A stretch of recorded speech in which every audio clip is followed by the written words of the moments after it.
Every Muslim, every believer knows that only Allah knows the future. But if Allah chooses to communicate to His messengers about events that are occurring in the future, and if Allah chooses to send it down in His book, will you not study the book?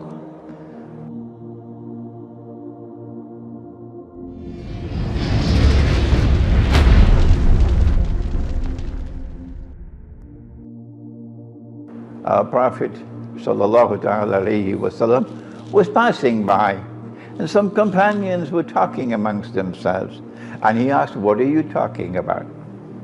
And they said, "We are talking about alamatu sa'a, the signs of the last day." If they were discussing it in Medina, why do you not discuss it now? If Allah had so chosen, He could have made you into one ummah, but He did not do that.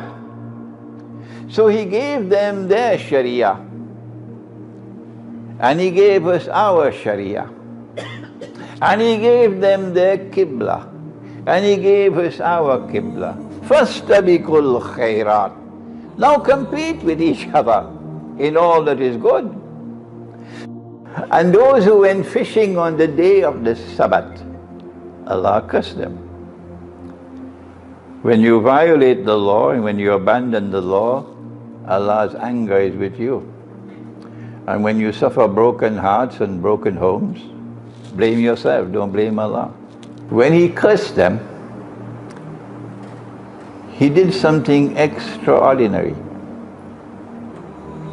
He said, "Kunu Kiradatan khasi'in."